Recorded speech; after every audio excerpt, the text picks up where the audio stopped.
大家首先跟我学一个墨西哥居留权办理过程中最重要的西班牙语单词 "canje"， 很像中文赶海的发音，千万别读成坎捷。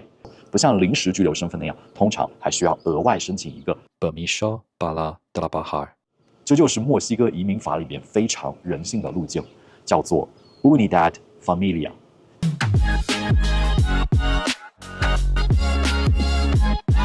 嗨，大家好，我是尚，关注我，让你全球都有人。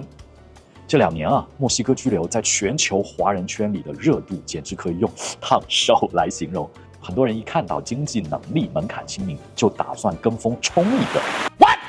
有人是想去躺平享受加勒比海，有人想把它当做北美的 Plan B， 还有不少跨境的老板和高净值的朋友们看重的是它在银行开户、资产配置和公司架构上的妙用。但是 Sean 今天就要劝大家，千万别看门槛亲民就盲目跟风去办，因为我发现至少有80%的朋友们对墨西哥居留存在一个巨大的误解，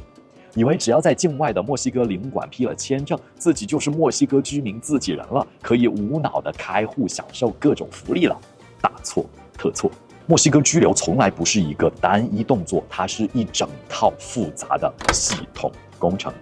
从领馆贴签到合规入境，再到移民局 INM 的换卡，再到后续的更新续卡、申请 RFC 税号、传统银行和数字银行开户，以及最终的税务身份判定，每一步的底层逻辑都完全不同。所以今天这期视频，我要用10个最硬核的实操 Q&A， 砸碎所谓的中介滤镜，帮你把墨西哥居留从怎么办到怎么用，10个落地真相，一次性讲明白。不管你是准备办、正在办，还是想带全家一起划拨破局，看完今天这期视频，至少帮你少走2年弯路，省下大几万的冤枉钱。话多说 ，Let's get into it。问题1：拿到临时居留签证 （Temporary Residence Visa） 就等于拿到居留卡了吗？答案是完全不等于。领馆贴在护照上的那张纸只是临时居留签证，严格来说，它只是一张入场券。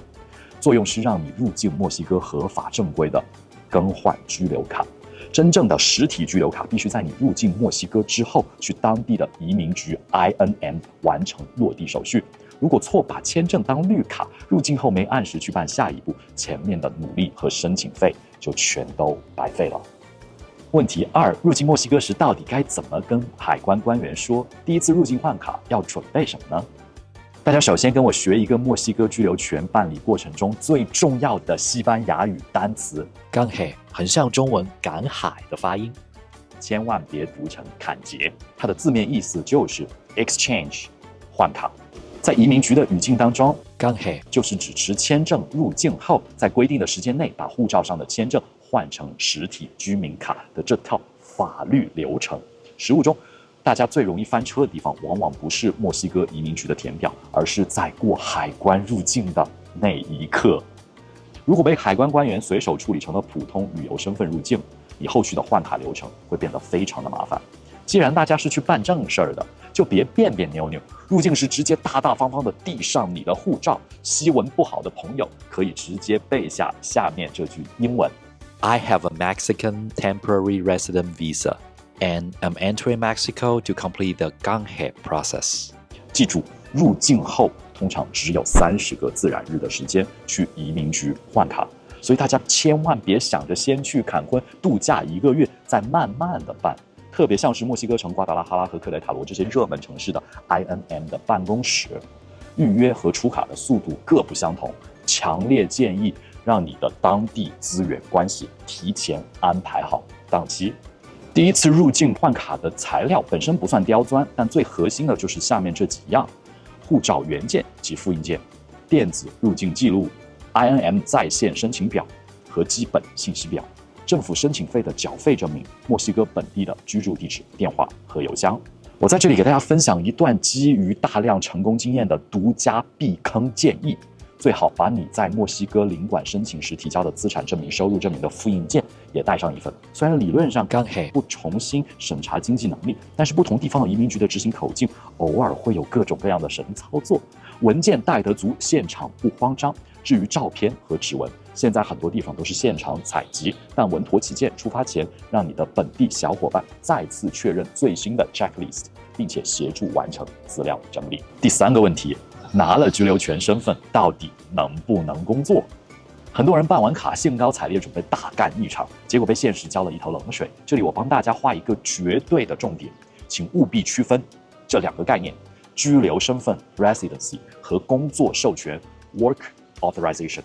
有了墨西哥临时居留卡，是代表你可以合法的在本地长期的居住，你可以在这里买房、租房、银行开户，或者作为跨境创业者，远程管理服务你美国、中国、欧洲的公司，赚非墨西哥本地的钱。但是大实话来了，临时居留卡本身并不自动拥有在墨西哥本地工作的权利。如果你的居留卡背面没有印着 Permiso para trabajar， 通常你是不能直接受雇于墨西哥本地雇主的，并领取墨西哥本地比索工资的。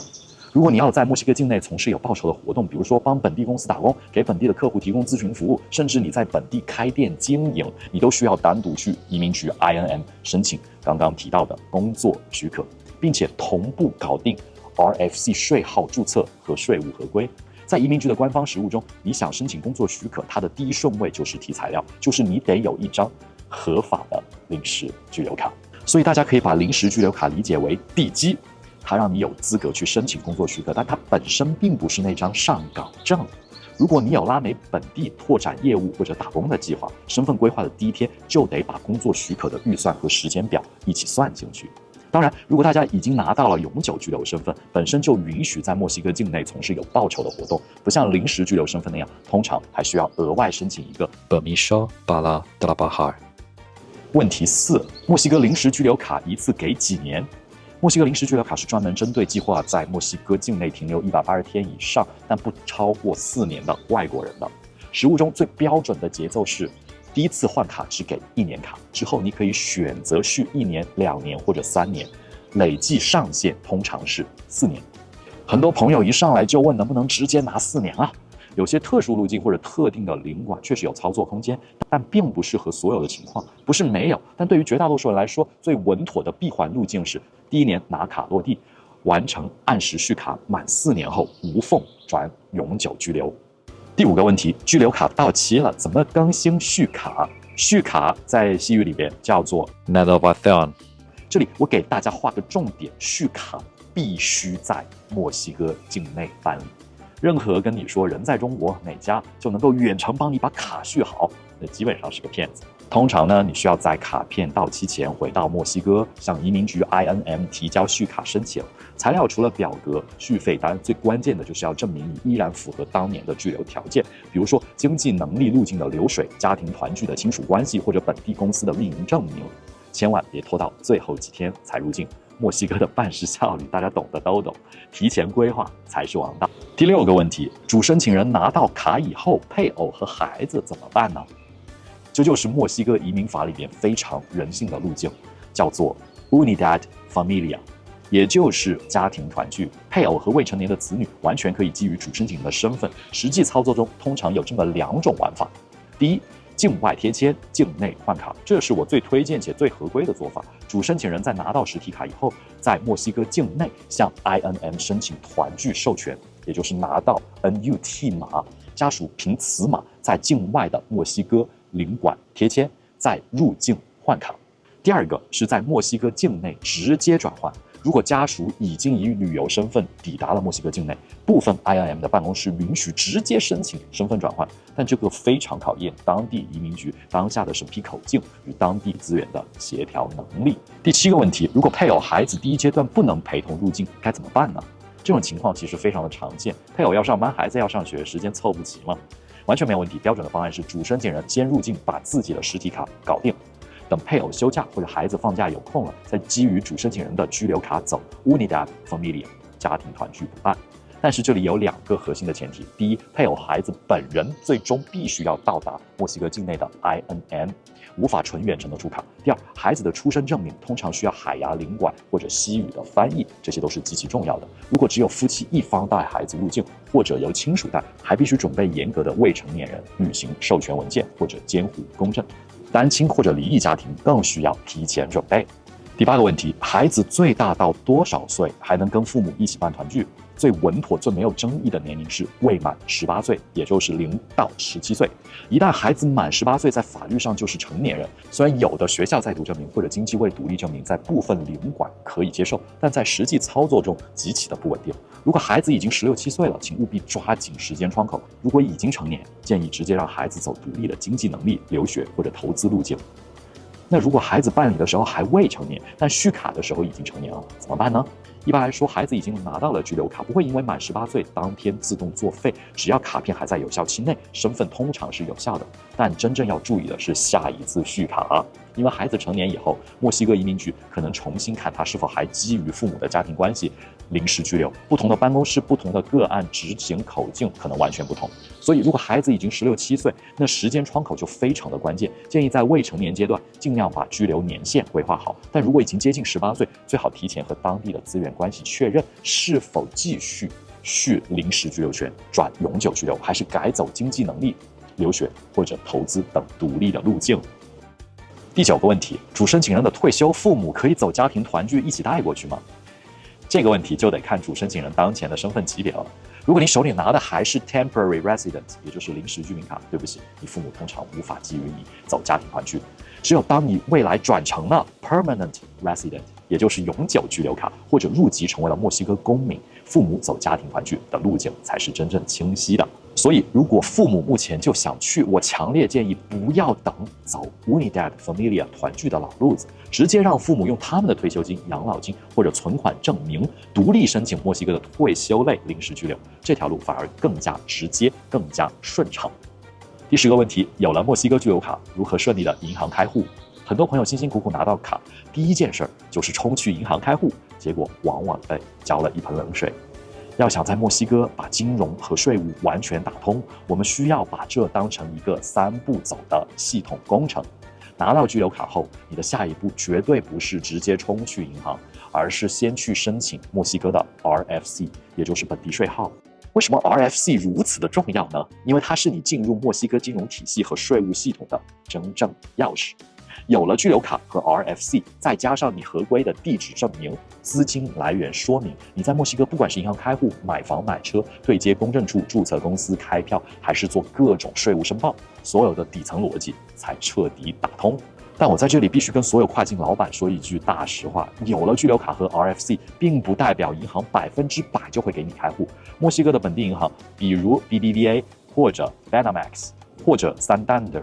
在面对非拉美籍，特别是我们华人客户时，风控是极其严格的。银行不仅要看你的身份，还会死磕你的开户动机、合规资金来源、本地电话，甚至你在墨西哥具体的业务性质，以及最折磨人的 KYC 尽职调查。不过，真正懂跨境创业和全球资产配置的人，绝对不会把鸡蛋只放在墨西哥本地银行这一个篮子里。如果你拿到了临时居留权和合规的地址证明，你的路子其实宽得多。目前国际上最主流的数字银行，比如说 Wise， 以及今年刚刚在墨西哥正式结束公测、全面上线数字银行全业务的 Revolut， 甚至在企业跨境开户领域的 Airwallex以及 Paysera 等等，都在合规政策上明确接受墨西哥的居民身份和地址证明。OK， 那么把今天所有讲到的线索给串起来，墨西哥居留权加 RFC 加全球银行开户，对于一个跨境创业者或者高净值的华人朋友来说，究竟意味着什么？它意味着，不论你是要配合美国的 LLC 香港公司、海外券商，还是做跨境收付款，你都凭空的多出了一个可以被全球金融机构无缝识别且完全合规的非中国居民、非美国居民的本地纳税和居住地址。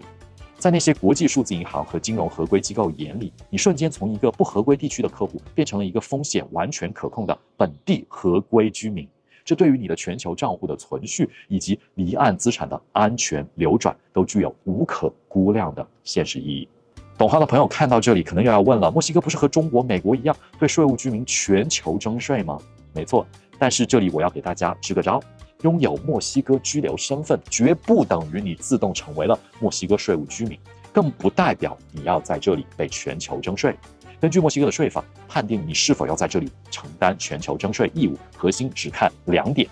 第一是你的法定住所是否设置在了墨西哥，第二是看你的主要利益中心是否在墨西哥，比如你超过50%的年收入是不是来自墨西哥本地，或者你最核心的家庭和职业关系是不是在墨西哥。如果你只是把墨西哥当作北美的 Plan B 的离岸支点，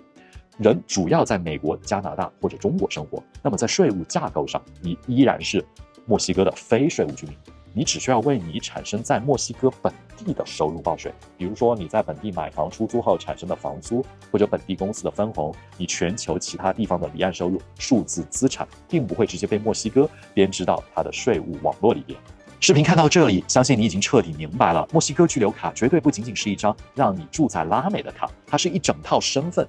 金融、商业和税务系统相互嵌套在一起，相当能打的主角光环。结合墨西哥身份的各大要点，我总结了使用这张墨卡的一套武功秘籍。居留卡搞定的是你是谁， RFC 搞定的是你如何合法合规的进入墨西哥的税务体系，境内外的银行开户搞定的是你的钱如何安全自由的流动。